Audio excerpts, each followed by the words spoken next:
বিভিন্ন কারণে সবসময় জনগণের পাশে থাকতে না পারায় ক্ষমা চেয়েছেন জামায়াতে ইসলামের আমির ডাক্তার শফিকুর রহমান। ক্ষমতায় গেলে প্রতিশোধ ও বৈষম্যের রাজনীতির অবসান করারও প্রতিশ্রুতি দেন তিনি।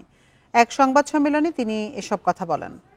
রোজকার সাধারণ খাবার এখন হবে অসাধারণ। প্রাণ স্বাদের মশলা, স্বাদ বাড়ায়, ঘ্রাণ ছড়ায়। মানবতাবিরোধী অপরাধের মামলা থেকে জামাত নেতা এটিএম আজহারুল ইসলাম খালাস পাওয়ার পর জরুরি সংবাদ সম্মেলন করেন দলটির আমির ডাক্তার শফিকুর রহমান। রাজধানীর ডিপ্লোমা ইঞ্জিনিয়ার্স ইনস্টিটিউটে এই সংবাদ সম্মেলনে তিনি বলেন, জামাত সবসময় এদেশের জনগণের পাশে থাকতে চেয়েছে। আমরা আমাদের পুরা কর্তব্য আদায় করতে পারিনি, আমাদের অনেক সীমাবদ্ধতার কারণে। একসময় আমাদেরকে করতেই দেওয়া হতো না, এখন অনেক সীমাবদ্ধতা আমাদের আছে, আপনারা আমাদেরকে ক্ষমা করবেন।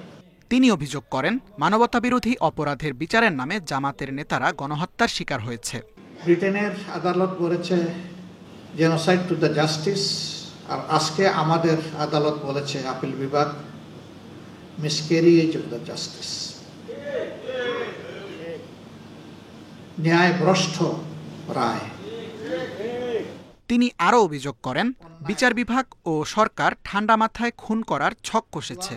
তবে জামাত ক্ষমতায় গেলে প্রতিহিংসা ও বৈষম্যের রাজনীতির অবসান করবে বলেও তিনি প্রতিশ্রুতি দেন। যদি এই দেশের সেবা করার দায়িত্ব আমাদের উপরে আসে, আমরা ইনশাআল্লাহ